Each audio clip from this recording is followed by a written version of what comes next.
Ever wondered how a single detail can unravel a deadly secret? Welcome to Unsolved Mystery Vault. I'm your moderator Falcon. Drop a comment and let me know where you're watching from. I can't wait to read them. Let's dive into the story. Oh my heavens! That man on the grass! Good Lord, we must help him. Is he breathing? I'm coming! Chapter 1: The Garden Party Disturbance. The morning sun had just begun to soften the edges of St. Mary's Village when Miss Jane Marple stepped onto her little front porch, surveying the neat rows of hollyhocks and lavender that lined her garden. It was a day like any other, or so it seemed, but the faint stir of excitement traveling down the lane hinted that the village had other plans. Today, the Hadleys were hosting their annual summer garden party, a ritual that drew nearly every resident within a mile. Miss Marple, as always, had been invited, though she had no intention of drawing attention to herself. She wore a simple navy dress, the kind that blended seamlessly with the crowd, and carried a wicker basket with a small jar of her homemade damson jam. By noon, the Hadley estate was a picture of English charm, rose arches framing the entrance, tables laid with white linen, and crystal bowls of punch catching the sunlight. Villagers milled about, exchanging pleasantries, assessing each other's newest fashions, and, most importantly, sharing the latest gossip. It was the rhythm of St. Mary's life, a carefully choreographed performance of civility. Miss Marple settled herself under a wide oak tree, the shade cooling her shoulders, and observed the scene with her usual quiet attentiveness. She noticed Mr. Pritchard, the vicar, moving awkwardly between clusters of guests, attempting to make jokes that fell flat. She saw young Emma Hargrove fussing with her hat, nervous about the attention she might attract. And she noted the subtle tension between the Hadleys' eldest son, Charles, and his cousin Lionel, a tension barely perceptible to anyone less observant than herself. It was just as she suspected. Beneath the surface of polite conversation, there were currents of rivalry, envy, and unspoken grudges. The first hour passed without incident. Miss Marple nibbled at her scones and listened, smiling quietly at the odd little exchanges. Then, as the village clock struck 2, a piercing scream shattered the calm. Guests froze mid-step, clutching their drinks or placing hands over startled mouths. The scream came from the direction of the rose garden, where a circle of bright blooms framed a horrifying scene. Mrs. Hadley's maid, a young woman named Lucy, had discovered the body of Mr. Jonathan Faraday, sprawled across the grass with a crimson stain spreading over his crisp white shirt. His eyes stared wide and unseeing at the sky. The air, moments ago fragrant with roses and sun-warmed pastries, now carried a faint metallic tang. The villagers reacted in various ways. Some fainted, some clutched one another, and some whispered furiously, eager to name a culprit before even a word of explanation had passed. Miss Marple, however, rose slowly and walked toward the scene, her mind already at work. The first thing she noticed was how unusually stiff Mr. Faraday's hands were, the unnatural angle of one wrist suggesting sudden, forceful movement. She observed the ground around him. There were no overturned chairs, no signs of a struggle. Everything in the garden seemed exactly as it had been moments before. Then her gaze fell upon a small, almost invisible detail, a single violet petal caught in the clasp of Mr. Faraday's cufflink, slightly smeared with soil. She didn't know yet what it meant, but something in its placement stirred a memory, an obscure pattern she had seen once before, in a case that had long since passed into quiet village history. While the police would later descend upon the estate and chatter would fill every corner of St. Mary's, Miss Marple's mind quietly set about piecing together the puzzle that only she could sense. Amid the chaos and shock, she knew one thing with certainty: appearances could be deceiving, and the smallest detail, if noticed, might expose a killer. And she had noticed it. Chapter 2: The Village Reacts. The news of Mr. Jonathan Faraday's death spread through St. Mary's like wildfire, carried first by gasps at the garden party and then by hurried steps along the narrow lanes of the village. By mid-afternoon, every shop, bakery, and tea-room seemed filled with villagers speculating about what had happened, each opinion more certain than the last, though none had yet seen the body. Miss Marple, of course, walked through the murmuring crowd with calm, careful steps, her mind observing everything that the others overlooked. She noted the way Mrs. Pritchard's eyes darted nervously toward the Hadley estate, as if she feared being implicated merely for knowing too much. She observed Emma Hargrove's hands twisting the lace of her gloves, her face pale but curious, betraying a fascination that had little to do with grief. Even the vicar, who stammered out soothing words to anyone nearby, could not entirely mask the tension that clung to him like an ill-fitting coat.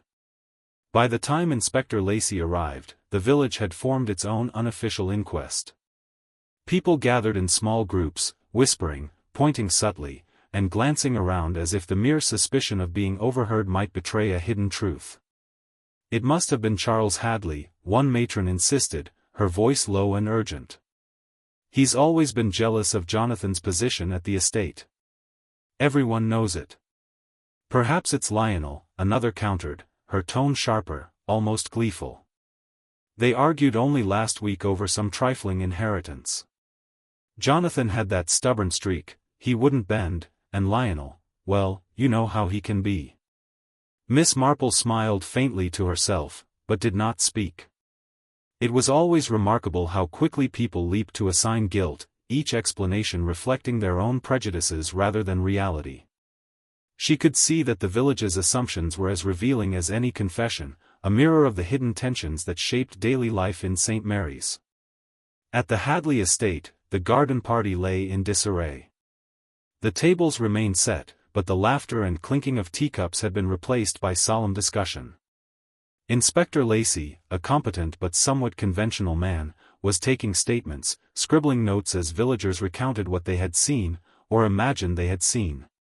Miss Marple, standing just outside the circle of attention, allowed him to work while she quietly examined the faces and gestures of those around her. She noticed subtle things, the way Charles Hadley avoided eye contact with his mother, yet made deliberate efforts to appear composed, how Lionel lingered near the flower beds, his fingers brushing the blooms as if seeking comfort, and how Mrs. Hadley, though outwardly composed, carried a faint tremor in her hands whenever she mentioned her late husband's estate, as though old anxieties had been awakened by the presence of Jonathan Faraday. Even minor characters were telling a story. Lucy, the maid who had discovered the body, kept glancing at the violet petal lodged in her master's cufflink, unaware that its significance was already noted by the quiet woman under the oak tree.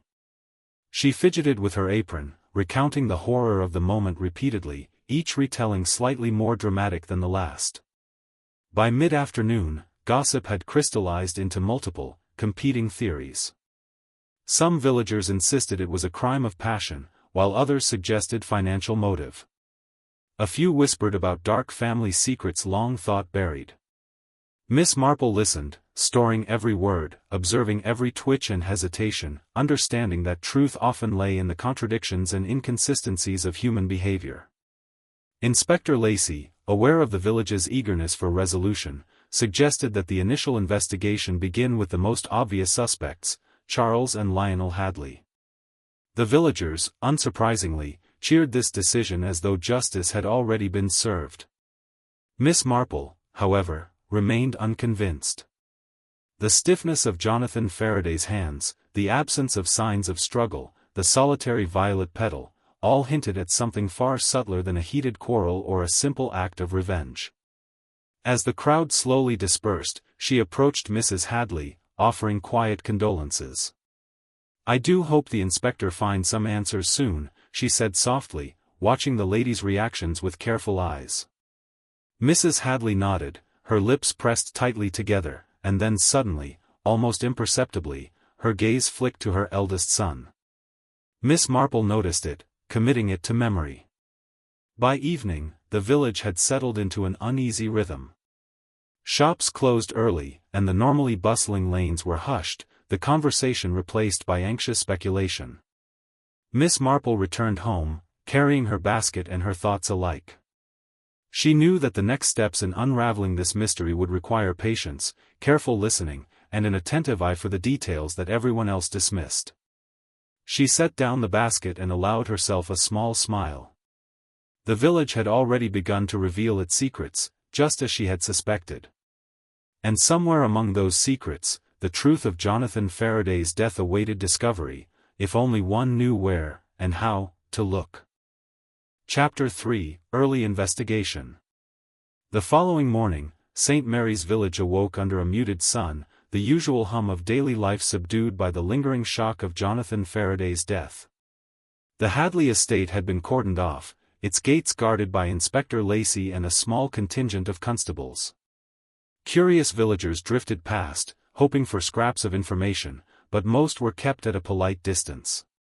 Miss Marple, of course, approached with the air of a casual visitor, her wicker basket swinging gently at her side, and was greeted with warm civility. No one suspected that she had already begun to untangle the threads that the authorities were overlooking. Inside the Hadley drawing room, the mood was heavy. Mrs. Hadley, usually brisk and composed, had sunk into a velvet armchair, her hands folded tightly in her lap. Charles and Lionel stood at opposite ends of the room, each avoiding the other's gaze, their rigid postures betraying an underlying tension. The inspector busied himself with notes, asking pointed questions that seemed to Miss Marple more perfunctory than insightful. As the police pursued the most obvious avenues, financial motives, petty rivalries, the Hadley family feud, Miss Marple quietly began her own observations.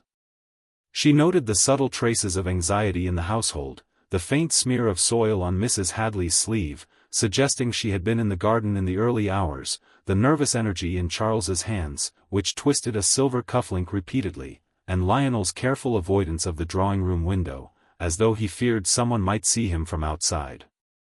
Miss Marple was particularly attentive to Lucy, the maid, whose recounting of the morning's discovery repeated itself in fragments, slightly altered each time. She watched Lucy's gaze flit to the violet petal, lingering there for a heartbeat before she quickly looked away, as if ashamed or confused. To anyone else, it would have been trivial, but Miss Marple made a careful note. By late morning, the village had begun contributing to the investigation in its own way. Shopkeepers, gossiping over tea and scones, recounted the comings and goings of Jonathan Faraday in the days preceding his death. "I saw him talking to Mrs. Hargrove just the other day," one baker whispered. "They seemed tense." Another claimed he had overheard an argument between Charles Hadley and Jonathan, though the exact nature of the disagreement was unclear. Every snippet of gossip carried its own distortions, yet to Miss Marple, they were tiny mirrors of truth. She wandered through the garden herself, her keen eyes scanning for what the inspector might dismiss. The roses were undisturbed except for one small patch near the edge of the garden, where a violet petal had fallen onto the path. Miss Marple crouched slightly, brushing it gently with her fingertip. Its placement was too deliberate, too precise, to be accidental. It was a clue left not by chance but by circumstance, something only someone intimately familiar with the garden and its habits would overlook. Meanwhile, the police had focused their attention on Charles and Lionel, probing for financial motives or family grudges. Both young men answered politely but evasively, their responses careful and measured. Inspector Lacey, frustrated by the lack of concrete evidence, began to hint that the case might go unsolved unless someone admitted guilt. The villagers, eager for resolution, echoed this sentiment, murmuring about justice and punishment. Miss Marple, however, was content to let the investigation unfold at its own pace. She knew that revealing too much too soon could unsettle the delicate patterns of behavior she was observing. Instead, she asked casual questions, shared small insights, and allowed the suspects to reveal themselves in subtle ways. She noted contradictions in their stories, fleeting expressions of guilt or surprise, and habits that betrayed deeper truths. By afternoon, she had pieced together an initial understanding: the murder was not a random act, nor was it likely committed in the heat of passion. The absence of struggle, the meticulous placement of the violet petal, and the specific timing of the crime all pointed to premeditation, and to someone who knew both Jonathan Faraday and the garden intimately. As she left the Hadley estate that evening, Miss Marple paused under the oak tree at the edge of her own garden, her thoughts tracing the web of relationships she had observed. Each villager, each gesture, each slip of the tongue was a thread, and she was beginning to see how they intertwined. Somewhere within this quiet village, beneath the polite facades, lay a motive hidden from the casual eye, and she intended to uncover it, one small clue at a time. Chapter 4: First Suspects. By the next morning, the Hadley estate had assumed the atmosphere of a quiet fortress. Inspector Lacey moved briskly through the rooms, clipboard in hand, determined to focus the investigation on the most obvious suspects, Charles and Lionel Hadley. The village, in its usual fashion, had quickly embraced the notion that the truth was simple. Charles, with his proud bearing and occasional bursts of temper, was an easy target. Lionel, quieter and more contemplative, seemed to carry a weight of suspicion merely by association. Miss Marple arrived shortly after breakfast, her hat slightly tilted, her expression calm. She greeted Mrs. Hadley with a soft, "Good morning," noting with a small inward smile the faint tension in the lady's shoulders. Even in grief, Mrs. Hadley maintained the precise composure expected of her station, but Miss Marple had long since learned to read between the polite gestures. The inspector had already begun questioning Charles in the drawing-room. "You were seen arguing with Jonathan last week," Lacey said, his voice firm. "Can you explain that?" Charles shifted, his fingers tightening around the arms of his chair. "It was nothing, just a difference of opinion. Jonathan had some ideas about the estate finances that I disagreed with. That's all." "And where were you yesterday afternoon?" Lacey pressed. "At the garden party," Charles replied quickly, as though the answer itself would dispel suspicion. "I was there the entire time. Everyone can attest to that." Miss Marple observed him silently. The story was neat and polished, but there was a subtle tension in his shoulders, a slight tightening of the jaw, that suggested nervousness beyond ordinary grief. Yet, she thought, it could just as easily be a response to his mother's watchful eyes or the inspector's probing questions. Lionel, in the meantime, spoke softly, almost evasively. "I was in the rose garden, tending the blooms," he said. "I didn't see Jonathan until it was too late." His hands, she noticed, were clean, despite claiming to have been working with soil. His eyes avoided direct contact with anyone, shifting repeatedly to the patterns of sunlight on the carpet. It was a subtle, telling sign, but one easily missed. Outside the room, the villagers whispered among themselves, their voices rising in pitch as speculation became conviction. "It must be Charles," one insisted. "He's always been envious of Jonathan."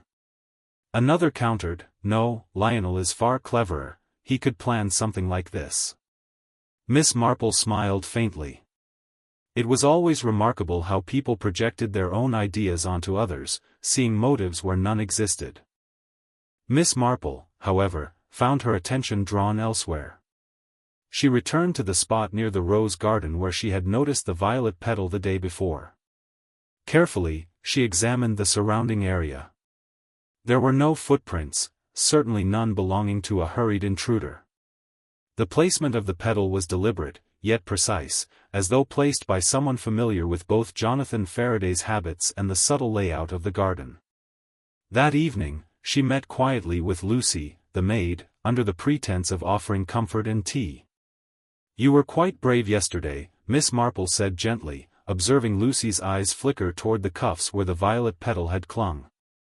"Do you remember seeing anything unusual before?" She paused, letting the words trail, "before Mr. Faraday was found?" Lucy shook her head, frowning. "No. I don't think so. It all happened so quickly." But Miss Marple noticed the way her fingers brushed against the petal again, almost unconsciously, betraying a memory that had yet to be spoken aloud. By nightfall, the inspector was convinced he had enough circumstantial evidence to keep Charles and Lionel under close watch. The villagers, reassured by the apparent progress, allowed themselves a collective sigh of relief. Miss Marple, however, remained thoughtful. There were too many inconsistencies, too many small details that did not fit the neat narrative the police were constructing. The stiffness of Jonathan's hands, the undisturbed garden, the peculiar violet petal, these were elements that spoke not of passion or envy, but of careful calculation. As she returned to her cottage, Miss Marple reflected on the day's developments. The first suspects had emerged, their motives and opportunities examined in the bright light of scrutiny. Yet she knew better than to be satisfied with appearances. In every village, beneath the ordinary surface, lay hidden tensions, old grievances, and secrets that waited for the right observer to uncover them. And Miss Marple, as always, intended to be that observer. Chapter 5: A Hidden Clue. The morning air in St. Mary's was crisp, carrying the faint scent of dew and the lingering fragrance of roses from the Hadley estate. Miss Marple took her customary slow walk along the village lanes, observing the subtle signs of human behavior that others dismissed. Shops were quieter than usual, the villagers moved with a tension in their shoulders, their conversations punctuated by hushed speculation. Even the birds seemed to chirp with caution, as though the village itself had absorbed the unease. Miss Marple's thoughts returned repeatedly to the violet petal. Its significance had not yet revealed itself, but something about its placement, the faint trace of soil, and the delicate smear on Jonathan Faraday's cufflink insisted upon her attention. It was a detail so small that the police, with their procedural haste, had dismissed it as irrelevant. To her, however, the tiniest irregularity often concealed the largest truth. She decided to revisit the Hadley estate, under the polite guise of inquiring after Mrs. Hadley. Once inside, she wandered through the rose garden, the scene of the tragedy, careful not to disturb anything. Her eyes followed the pattern of flowerbeds, noting the subtle indentations in the soil where Jonathan's body had lain. Then she noticed something she had overlooked before, a faint scratch along the edge of a garden bench, partially hidden by leaves. It was a small detail, almost invisible, yet it suggested that someone had leaned against the bench, or had perhaps clutched it, for balance. Miss Marple crouched slightly, comparing the scratch with the position of Jonathan's body in her memory. The alignment was precise, almost too deliberate, as if the killer had needed the support for something quick and calculated. Her attention shifted to the rose blooms themselves. One bush had been disturbed more than the others, petals scattered in a narrow path that led away from the main garden.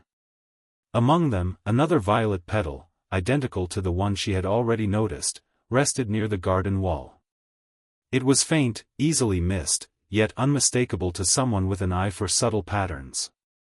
Miss Marple's mind worked quietly, connecting dots others would not even attempt to see. She remembered a small anecdote from years ago, a case that had seemed trivial at the time, a crime solved because of a flower, overlooked by every other observer. The circumstances were different, yet human behavior remained the same. People made the same mistakes, repeated the same unconscious gestures, again and again. This insight, trivial to most, was often the key to understanding the motivations of the guilty. Later that afternoon, Miss Marple found herself in the village tea room, speaking casually with a few shopkeepers. Her conversation meandered toward the Hadley estate without seeming forced. "I hear Jonathan Faraday was quite meticulous about his gloves," she remarked lightly, as she stirred her tea. "He always kept them perfectly clean, even while working outside." One of the bakers, a stocky man named Mr. Pettigrew, leaned in with curiosity. "Yes, that's true," he said. "Always insisted on looking presentable, even when planting the rose beds." Miss Marple's eyes twinkled ever so slightly. The gloves, combined with the position of the violet petal and the subtle scratch on the bench, suggested a confrontation, but not one of passion. It had been deliberate, careful, almost ritualistic.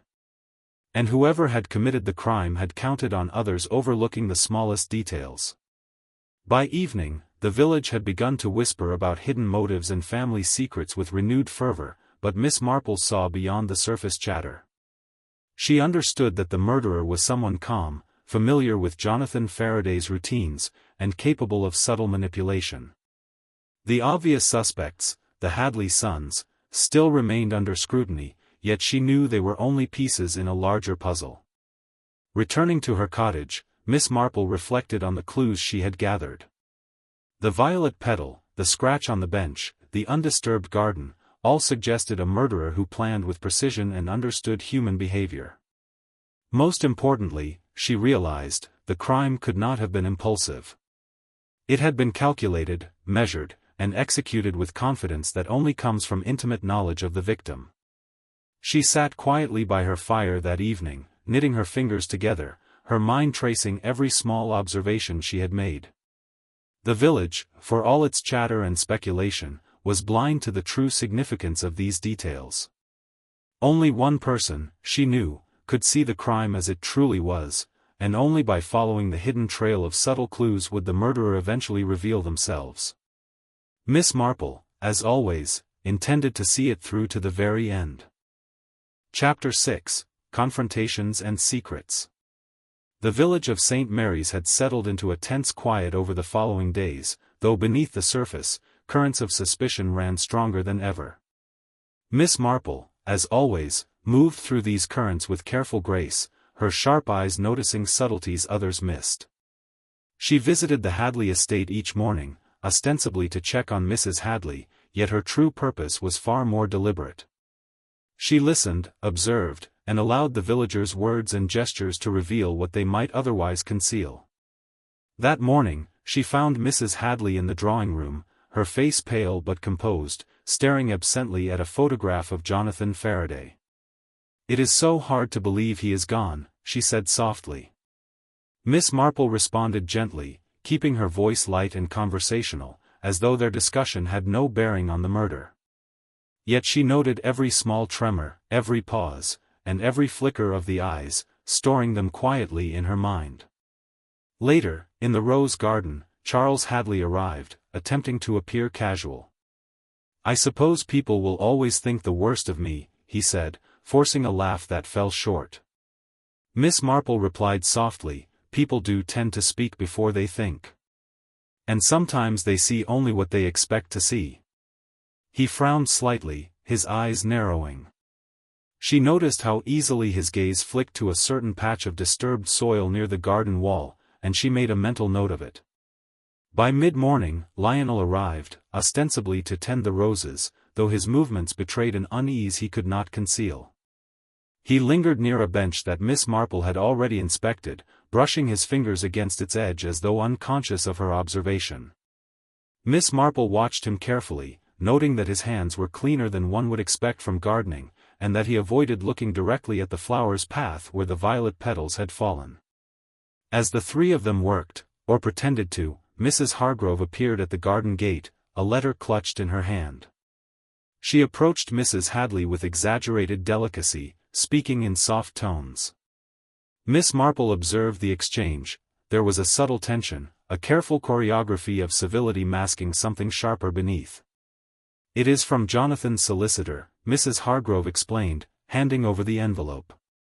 The contents, as far as Miss Marple could glimpse, seemed to cause a flicker of anxiety in both Hadley's sons, though Charles's reaction was far more controlled, almost theatrical. That afternoon, Miss Marple returned to the village, stopping at the small shops to speak casually with various residents. Here, too, the undercurrents of secrecy revealed themselves. The baker, Mr. Pettigrew, whispered of an argument he had overheard between Jonathan and a local farmer, one that hinted at long-standing resentment over property boundaries.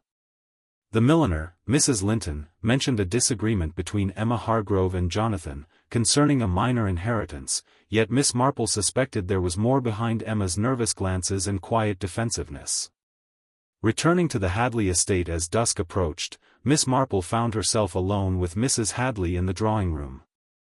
They spoke of trivial matters, the weather, the roses, but Miss Marple's attention never wavered. She noticed the faint marks on the carpet near the window, small scratches likely caused by furniture being shifted in a hurry. Subtle as they were, they suggested a confrontation, perhaps even a struggle too brief to leave obvious signs elsewhere. Later, as she passed the rose garden once more, Miss Marple observed Lucy, the maid, arranging flowers for the evening table. The girl's hands trembled slightly as she placed each bloom, her gaze constantly flicking to the spot where Jonathan had fallen. Miss Marple smiled faintly, understanding that Lucy's unease was more revealing than the carefully constructed stories of the adults. The girl's behavior hinted at knowledge or memories that she had not yet fully articulated. By the time Miss Marple returned home, the weight of accumulated secrets had grown heavier. The village, once outwardly serene, had revealed layers of tension, jealousy, and hidden grievances. Old rivalries, unspoken resentments, and delicate social maneuverings all pointed to a community in which appearances were carefully maintained, yet truths lurked beneath the surface, waiting to be discerned by a perceptive observer. Miss Marple reflected on the day's observations while sipping her evening tea. The scratches, the disturbed petals, the subtle gestures, and the hidden anxieties, all were pieces of a puzzle that only she could perceive in its entirety. The murderer was careful, intimately familiar with the victim, and confident enough to assume that the smallest details would be overlooked. Yet Miss Marple, who noticed what others ignored, was beginning to see the shape of the crime in the hidden patterns of behavior. And as always, she knew that patience, observation, and subtle questioning would ultimately reveal the truth, layer by layer, until the real culprit could no longer hide behind the village's carefully maintained masks. Chapter 7: Another Twist. The morning fog clung stubbornly to the lanes of St. Mary's, muffling footsteps and softening the colors of the village as if the earth itself were trying to hold its breath. Miss Marple walked slowly, enjoying the quiet that preceded the day's stirrings, her mind circling ever closer to the details that seemed ordinary to others but had already begun to form a pattern in her own thoughts. The first disruption came unexpectedly. A sharp cry echoed from the far edge of the village, near the boundary of the old mill. Villagers appeared quickly, clustering around the scene, and Miss Marple, with her familiar calm, slipped into the gathering crowd. There, on the mossy ground, lay a small bundle of papers, some torn, some carefully folded. The village constable who had arrived moments before fumbled to pick them up, muttering about how the wind, or perhaps a careless passerby, had caused the misplacement. Miss Marple, however, knelt quietly beside the documents. Her sharp eyes quickly discerned that these were not ordinary papers, letters, receipts, and a few notes that seemed to belong to Jonathan Faraday. Most significant was a brief, scrawled message that mentioned a meeting arranged for the night of the garden party, one that had not been public knowledge. The note suggested that Jonathan had intended to confront someone or perhaps settle a matter privately. The implication was chilling: his death may have been no accident, and the plan that led to it had roots that extended beyond what anyone had yet imagined. The villagers whispered nervously, some glancing at the Hadley estate as though expecting the answer to be there. Speculation grew louder, more urgent, yet Miss Marple listened silently, noticing tiny gestures: Charles's hand brushing a window frame with unnecessary care, Lionel's eyes flicking repeatedly to the same papers she had just examined, and Mrs. Hadley's lips pressing into a thin line, a gesture she often used when suppressing anger or fear. By mid-morning, Inspector Lacey arrived at the scene, frowning over the papers with growing concern. "It seems Jonathan was meeting someone on the night of the party," he murmured, mostly to himself. He glanced at the Hadley estate, already thinking of the obvious suspects. Yet Miss Marple, observing from the edge of the crowd, felt a deeper unease. The meeting was not random, it was deliberate, and the careful secrecy suggested that whoever Jonathan intended to confront was intimately familiar with both him and the estate. Later that day, Miss Marple visited the Hargrove household under the guise of delivering a small jar of her damson jam. She spoke casually with Emma Hargrove, who seemed nervous, twisting the hem of her apron as she answered questions. "Did Jonathan ever mention seeing anyone privately?" Miss Marple asked lightly, watching Emma's reactions. The girl hesitated, then admitted in a quiet voice that Jonathan had indeed planned to discuss the settlement of an inheritance with someone he trusted, or perhaps mistrusted. She refused to name the person, her eyes flicking toward the garden where Jonathan had fallen. By afternoon, Miss Marple returned to the Hadley estate, examining once more the subtle details in the rose garden. The path of disturbed petals, the faint scratch on the bench, and the violet petals' placement all suggested a deliberate sequence, choreographed with careful timing. Yet now, with the discovery of the note, it became evident that the murderer had also planned for Jonathan to be in a particular location at a particular time. Every action had been controlled, every moment calculated. Miss Marple's attention then turned to the Hadley sons. Both were aware of the note's discovery, though Charles attempted to appear unaffected, and Lionel claimed ignorance. Yet small tells betrayed them. Lionel's foot tapped nervously on the stone path, and Charles's hand briefly covered a trembling finger as though unconsciously. Their composure, so carefully maintained, was beginning to fracture under the weight of subtle pressure. As the day drew toward evening, whispers in the village took on a new intensity. The note suggested complicity and planning, raising the possibility that the murder had been orchestrated by someone neither immediately obvious nor yet suspected.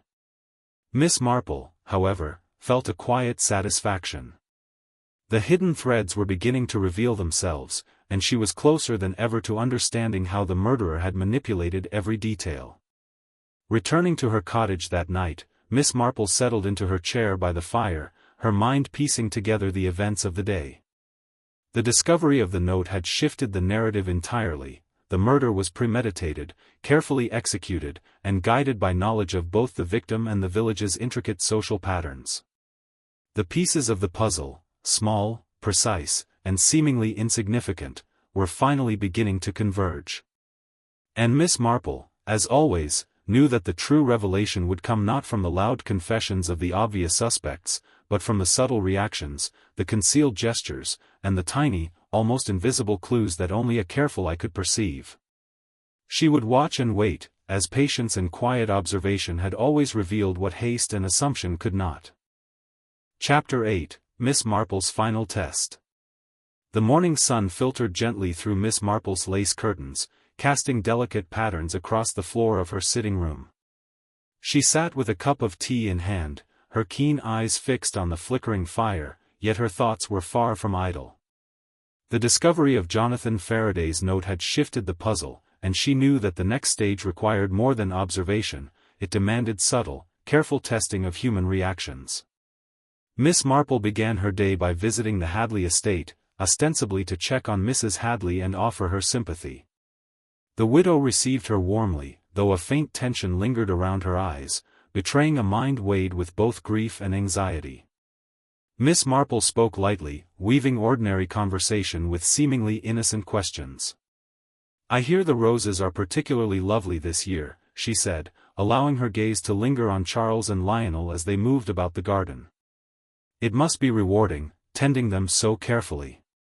Charles responded politely, but a faint tightening of his jaw betrayed impatience, while Lionel's hand brushed against the petals in a hesitant, almost protective manner. Miss Marple's subtle remark about the roses had done precisely what she intended.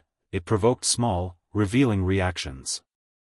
Later, she joined the village tea-room under the pretense of social visits, greeting villagers with soft inquiries and gentle curiosity.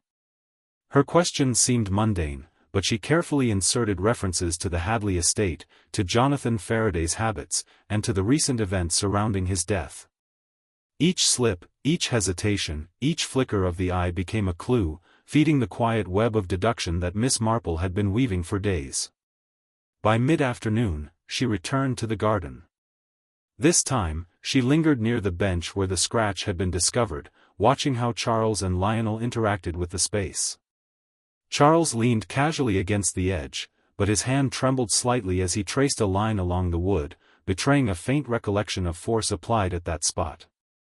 Lionel, in contrast, avoided the bench entirely, pacing the garden with deliberate care, his eyes darting to areas of disturbed petals.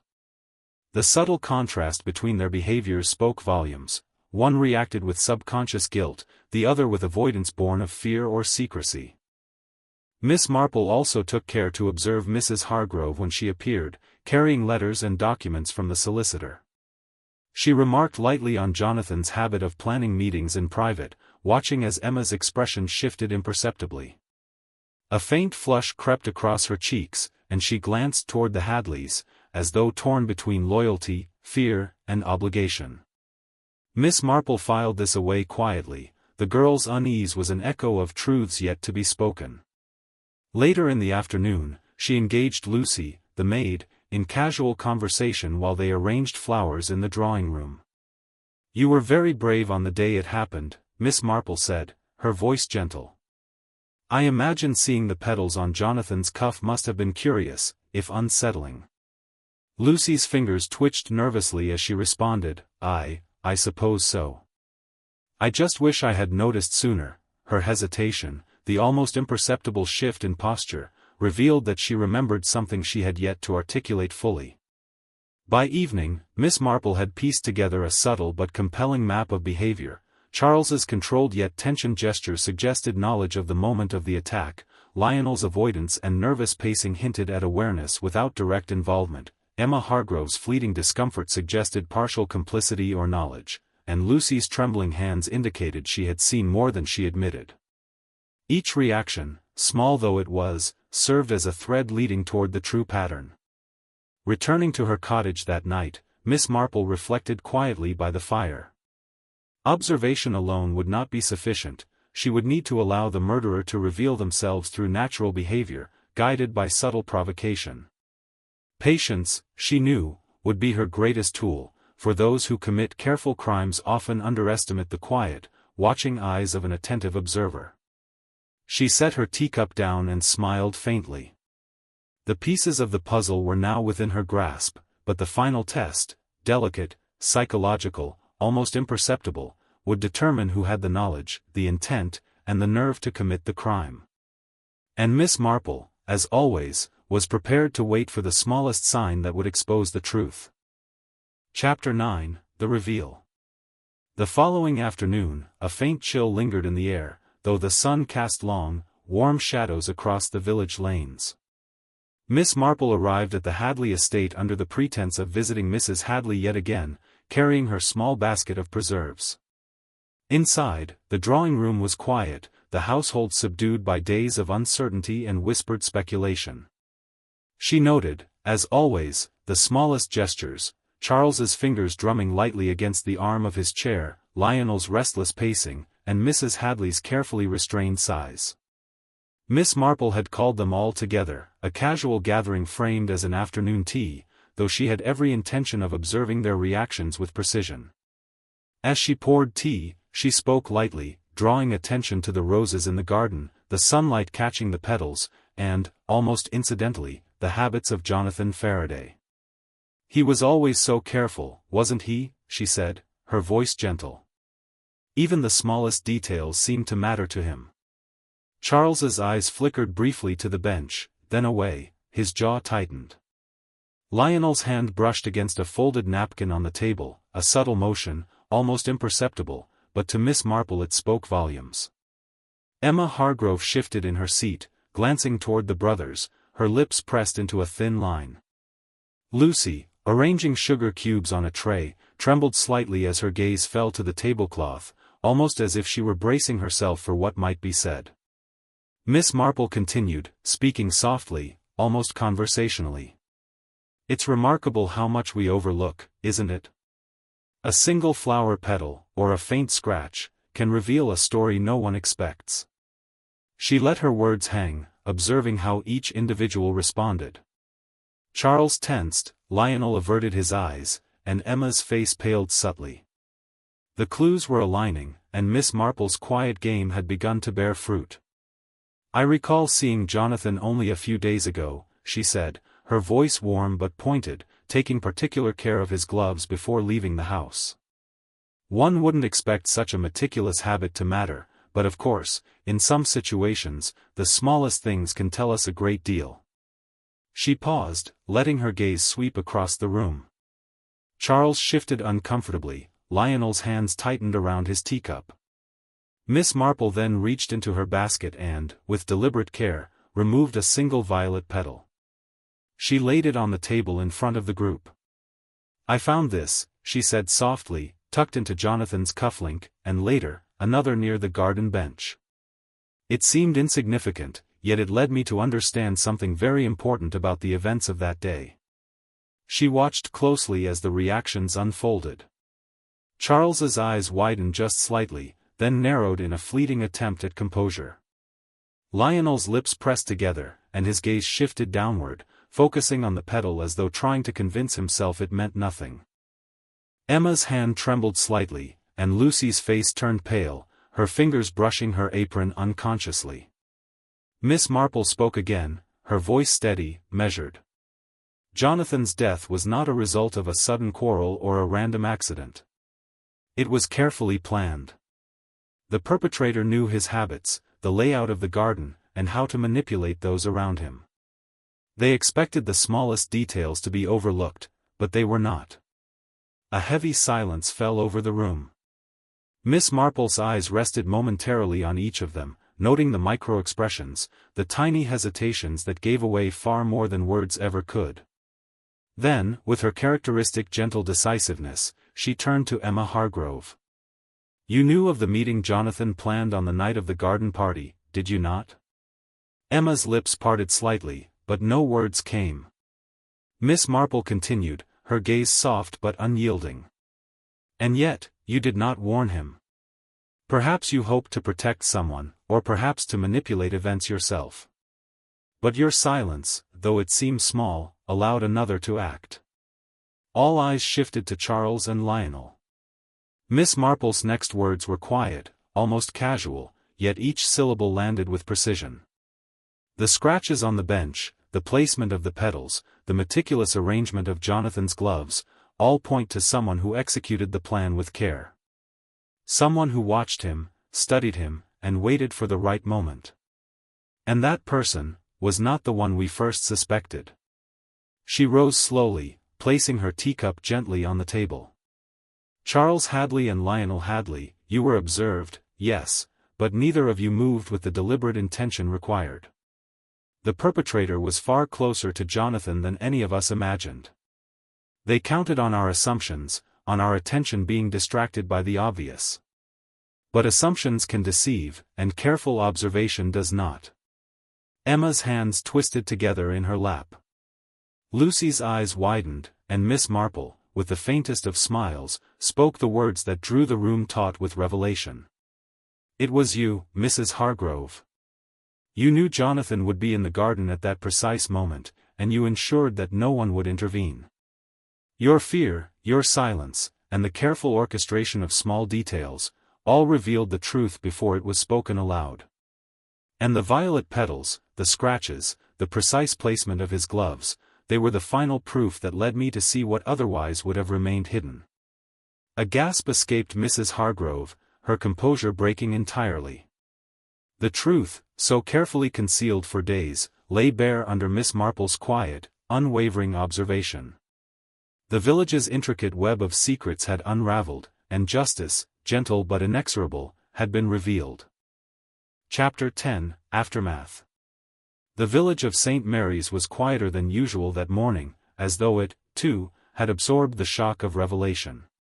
The scandal of Jonathan Faraday's murder and the subsequent uncovering of Mrs. Hargrove's role had rippled through the streets, touching every household with whispers of disbelief, fear, and relief. Yet life, as it always does, slowly began to resume its gentle rhythm, though with an undercurrent of unease that would linger for some time. Miss Marple walked along the familiar lanes, her pace unhurried, the faint rustle of leaves accompanying her steps. Villagers greeted her with tentative smiles, curiosity tempered by lingering respect. She nodded politely, observing more than speaking, as was her way. The truth, now revealed, had changed the dynamics of the community, yet only a perceptive few could grasp the full measure of what had occurred. At the Hadley estate, Mrs. Hargrove had been taken into custody. The household was subdued, the air heavy with polite composure and quiet grief. Charles and Lionel Hadley, though exonerated, bore traces of the tension that had gripped them for days. They moved through the estate with careful steps, their eyes occasionally meeting in wordless acknowledgment of the ordeal they had survived. Miss Marple observed them from a distance, noting the subtle relaxation of their postures, the relief of having been cleared, tempered by the lasting weight of knowledge and suspicion. Mrs. Hadley, though outwardly composed, had aged slightly in the days since the murder. Yet she carried herself with her usual grace, tending to the roses and supervising the household staff with a gentle authority. Miss Marple, when she visited, offered only quiet words of comfort and a small jar of her damson jam. "The roses still bloom beautifully," she remarked, "and sometimes, even after the darkest events, life continues in its gentle rhythm." Mrs. Hadley smiled faintly, the tension around her eyes softening ever so slightly. In the village, gossip continued to circulate, as it always does, though it had taken on a more reflective tone. The scandal had reminded the residents of the fragility of appearances, of the dangers in assuming that the surface reflected the truth. Shopkeepers and neighbors, who once eagerly speculated about every minor event, now found themselves measuring words and gestures more carefully. Yet beneath the caution, life persisted. The baker opened his shop, the children played along the lanes, and the sun continued to warm the stone cottages. Miss Marple returned to her own cottage, her small garden bathed in the soft glow of late afternoon. She set down her basket, her hands moving automatically to prune a rosebush, though her mind remained alert, reviewing the events that had unfolded. She reflected on the threads she had observed, the tiny violet petal, the scratch on the garden bench, the subtle gestures of guilt and avoidance, and the carefully orchestrated deceit that had allowed the crime to occur. In her quiet, contemplative way, she understood the truth of human nature more deeply than ever.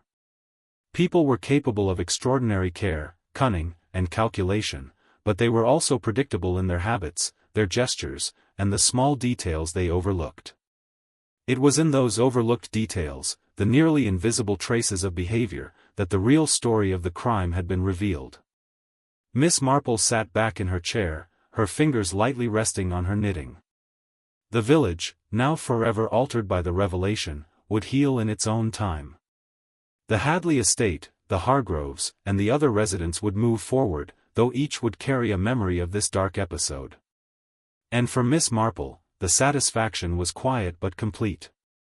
The puzzle had been solved not through force or accusation, but through patience, observation, and an unwavering attention to the smallest of clues. As the sun dipped behind the distant hills, casting long shadows over her garden, Miss Marple allowed herself a small, knowing smile. Life, she reflected, was rarely as simple as it seemed. People, like flowers, could hide thorns beneath the most delicate of appearances. And yet, when one looked carefully, observed patiently, and understood the subtle signals of behavior, the truth could always be discerned. With that, she rose, tending one final blossom in her garden, her mind already at ease with the resolution. The village had returned to its rhythm, secrets had been laid bare, and justice, in its quiet, understated way, had been served. Miss Marple, composed and ever observant, sat back for a moment, content in the knowledge that in the intricate dance of human nature, the smallest details often reveal the greatest truths.